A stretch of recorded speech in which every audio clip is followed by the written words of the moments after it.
Back in college, there was a girl named Tina. Tina was always loud, confident, and full of dreams. One thing she never stopped saying was, "I'm going to be rich one day." She didn't just say it once or twice. She said it every single week. People used to laugh or roll their eyes, but not Tina. She believed it with her whole heart. Now, many years later, I ran into her on a busy city street. I was just walking, minding my own business, when I heard someone call my name. "Rachel," a voice said. I turned, and there she was. Tina looked just the same, only a little older, still stylish, still full of energy. She was wearing a designer coat and high heels that clicked on the pavement as she walked toward me. Her hair was shiny, her nails freshly done. "Wow, it's been years," she said, smiling wide. "How are you?" I gave her a polite smile. "I'm good," I replied. That was all I said, and that was all I needed to say, because I already knew what was coming next. "I'm doing amazing," Tina said, flipping her hair back. "I have a huge house now, a luxury car, my own business, and everything's just perfect. Life is really good to me." I listened quietly. "And what about you?" she asked, with a curious but smug look. "What are you doing these days?" I told her the truth. I work hard. I have goals I'm chasing. She laughed, not a big laugh, just a short little chuckle. "Oh, Rachel, you were always the smart one in school," she said. "But being smart isn't enough, you know. You have to know how to make money. That's the real secret. Look at me. I have everything." That word "everything" stuck in my head for a moment. I didn't say anything. I just listened. "You know," she went on, "I always wondered why you didn't try harder. You could have been successful too if you just pushed a little more. You had potential, Rachel. You really did." I stayed quiet. She clearly didn't notice. Tina kept talking, now going on and on about her vacations to Paris and Dubai, about the expensive meals she ate, and how her dog, yes, her dog, had its own Instagram page with thousands of followers. "Life is just so easy when you're rich," she said. "You should think about changing your path. There's still time, you know." I didn't argue. I didn't explain myself. I just smiled politely. Because what Tina didn't know, couldn't know, was that life has a funny way of surprising people. Back in college, Tina was exactly the same. She loved attention. She loved talking about herself. She would stand in the center of every conversation and say things like, "I will be rich," or "I will have the best life." And back then, she looked at me like I was small, like I didn't matter. I was just the quiet girl who liked books and studied hard. And now, years later, nothing had changed. "You were good at studying, Rachel," Tina said, crossing her arms. "But that's not enough. You need connections, confidence, and charm. That's why I'm where I am, and you, well, wherever you are." That made me raise an eyebrow, but I still said nothing. Honestly, I feel bad for you, she added. You had so much talent, but maybe you just didn't know how the world works. She paused, then asked, Do you at least have a car? Yes. A good one. It runs, I answered. She rolled her eyes. Oh, Rachel, you're still the same. Always simple. But life isn't simple. Life is a game, and I figured out how to play it. She kept talking. She told me about her new luxury apartment in a tall building downtown. She told me about her designer shoes, her VIP invites, her shopping trips. Then she said something that stuck with me. But don't worry, she said, touching my arm lightly. Maybe one day you'll learn. Maybe one day you'll understand what it means to succeed. I looked at her, but again, I didn't say anything, because I knew something that Tina didn't know, and soon she would find out. Tina's perfect life didn't stay perfect for long. One morning, everything started to fall apart. She worked for a big company, or so she claimed. But out of nowhere, they sent her a short email. We're sorry, your position is no longer needed. No warning, no meeting, no second chance. Tina panicked. She called her boss. No answer. She emailed. Nothing. She told herself it was just a small bump in the road. After all, she had savings, right? She'd be fine. But rent for her fancy apartment was due. Her luxury car needed another payment. The bills kept coming, and her bank account started to shrink. Fast. Still, she wasn't worried. I'll get a new job, she said confidently. But no one called her back. She applied to dozens of places. Weeks passed, then months. Still nothing. Her rich friends stopped calling. There were no more parties, no more shopping trips. Her phone went quiet. Then one day, she did something she never thought she'd do. She took her $5,000 designer handbag to a shop to sell it. This is real leather, limited edition, she said proudly. The man behind the counter barely looked at it. $50. What? Tina was shocked.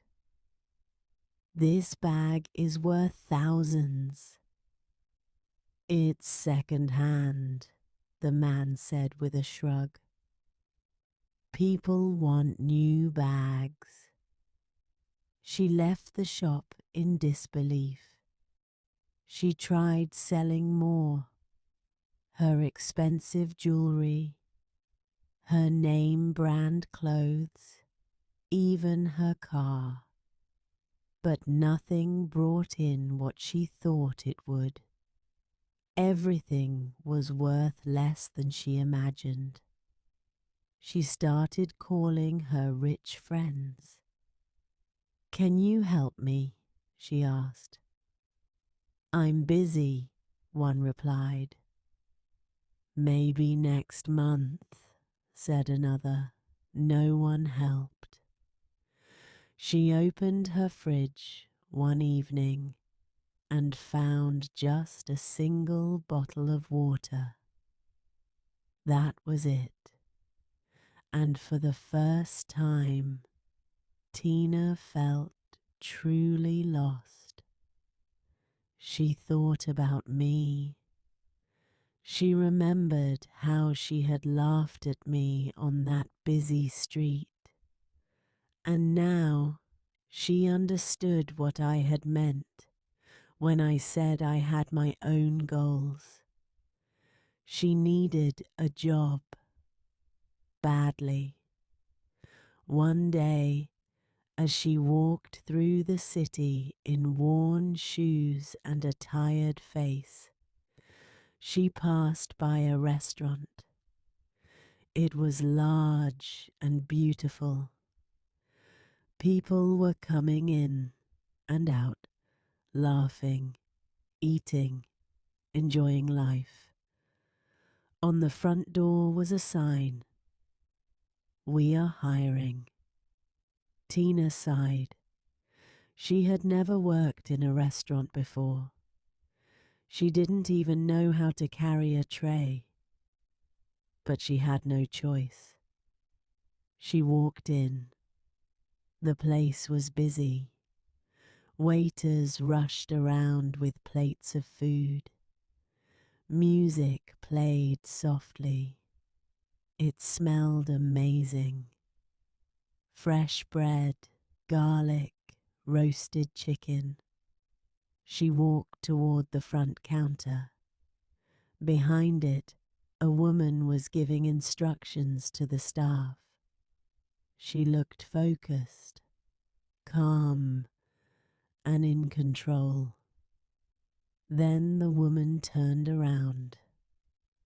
Tina froze. It was me. "Welcome," I said with a smile. "How can I help you?" Tina's mouth opened, but no sound came out. "Rachel," she whispered. "Yes," I said, smiling. She looked around, confused.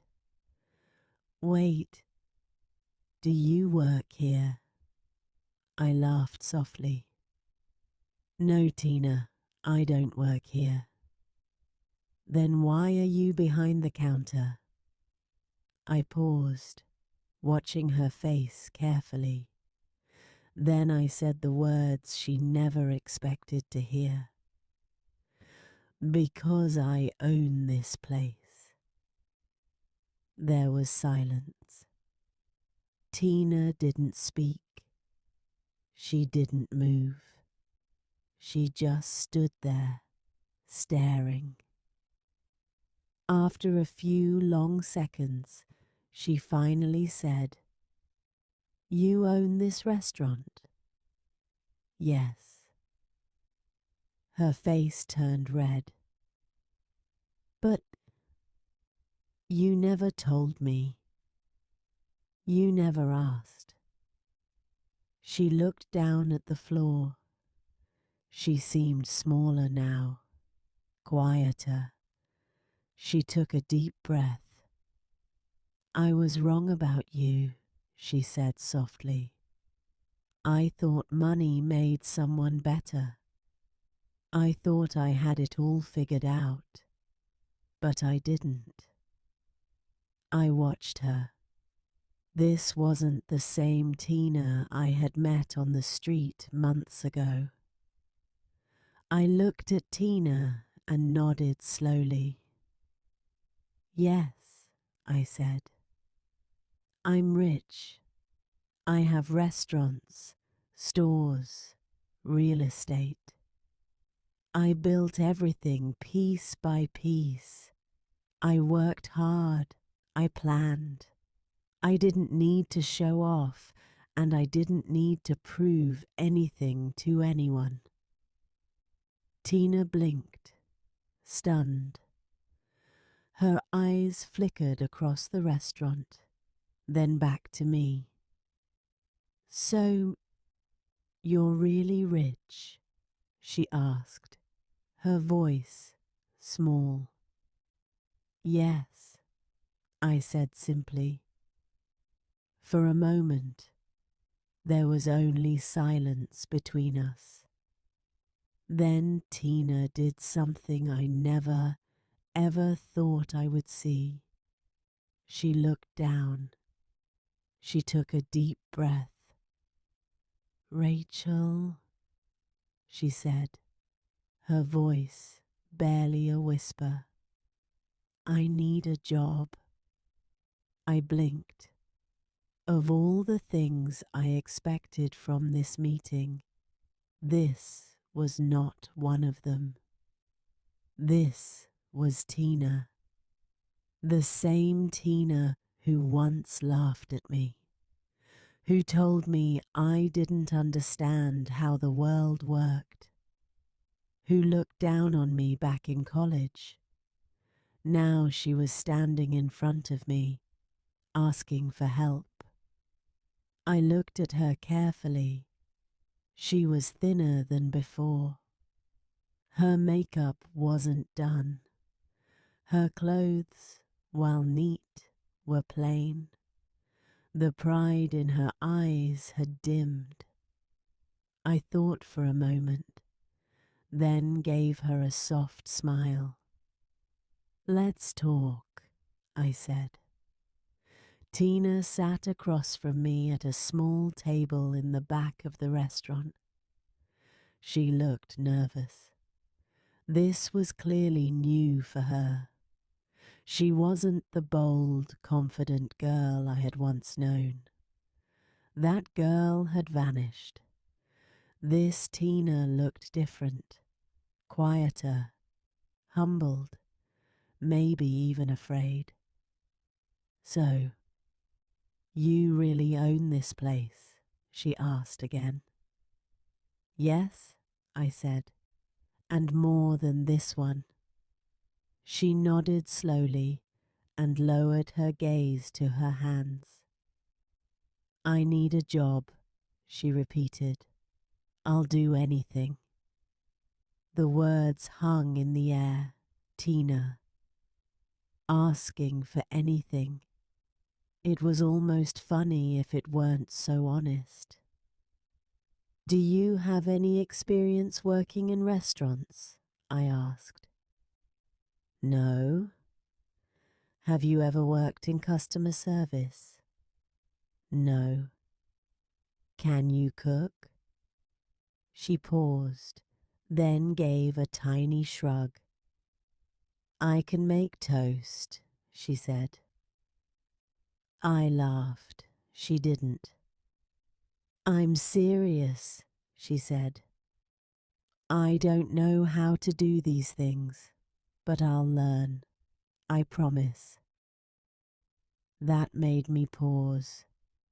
Tina, the girl who only cared about fancy clothes and expensive vacations, now wanted to learn. That was new. "Why do you want this job, Tina?" I asked, my voice softer. She looked up at me. Her eyes weren't full of pride anymore. They were full of something else, something real. "Because I was wrong," she said. I stayed silent. "I thought money was everything," she continued. "I thought success meant looking rich, wearing nice things, posting perfect photos. But now I see I had nothing, fake friends, a fake life. And now that I've lost it all, I finally understand." She looked at me again. "I was terrible to you," she said. "I acted like I was better than you, but I wasn't. You worked hard. You built something real. You're successful. I wasn't. This wasn't the Tina I remembered. This was someone new, someone who had fallen hard and now wanted to get up." I crossed my arms and leaned back in my chair. "If I give you this job, you'll start from the bottom," I told her. "Minimum wage, long hours, hard work, no special treatment." She nodded quickly. "I understand. Are you sure?" "Yes." I thought for another moment, then smiled. "Okay, Tina. Welcome to the team." Her eyes went wide. "Really?" she asked. "Really," I said. She let out a long breath, the kind that people let go when they've been holding too much inside. "Thank you, Rachel," she said. "I won't disappoint you." "Good," I said. "You start tomorrow." She stood up and turned to leave. Then I called after her. "Oh, and Tina." She stopped. "You might want to get a pair of comfortable shoes. You'll be on your feet all day." Tina laughed, a real laugh, not the fake kind she used to do. "Noted," she said. Then she walked out. I smiled, because life is funny, and Tina's real lesson was only beginning. The next day, Tina arrived early. She looked normal. No expensive jewelry, no designer bag, no high heels, just a plain uniform and a nervous expression. She stood at the back door and took a deep breath. "Okay," she whispered to herself. "Let's do this." I watched from a distance. I didn't say anything. I wanted her to learn on her own. The first hour was easy. She followed instructions, carried menus, greeted customers. She was polite and quiet. The staff gave her a few puzzled looks, probably wondering who the new girl was. Then the lunch rush came. Suddenly, the restaurant was full. The noise grew louder. Orders came in fast. Waiters and cooks were moving non-stop. Tina looked overwhelmed. She took an order to the wrong table. She forgot to bring water to a family. She dropped a tray of napkins. Customers started to complain. She started to panic. I walked over and placed a hand on her shoulder. "Breathe, Tina," I said gently. She looked at me, her eyes wide. "This is so hard," she whispered. "How do you do this every day?" "You learn," I said. "You make mistakes, and you keep going." She nodded, took a breath, and tried again. She started moving faster, listening more carefully, taking orders with focus. By the end of the day, she was still clumsy, still tired, but she had survived. Tina sat down at the end of her shift, her body slumped in the chair. She looked exhausted. "I had no idea working in a restaurant was this hard," she said. I smiled.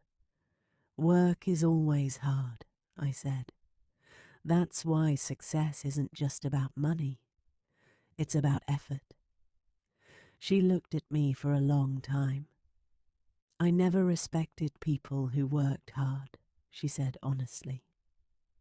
"I thought they were just unlucky. But now I see it's not about luck. It's about character." I nodded. "So," I asked, "will you come back tomorrow?" She laughed, tired, but real. "So yes, but first I need to sleep for 10 hours. Weeks passed. Tina came in every day. She made more mistakes. She dropped things. She forgot things. She burned her hand once. But she kept going. She listened. She learned. She got better. She saved her money. She stopped buying useless things. She learned how to live simply, how to budget, how to cook, how to clean. She stopped worrying about looking rich. Now she cared about being strong. One afternoon, she came to me with a spark in her eye. "Rachel," she said, "I have a plan." "A plan?" "I want to start my own business," she said. "Not to show off, not to look important, but to build something real." I smiled. Now you understand. She nodded. Will you help me? I paused for a moment. Then I said, of course.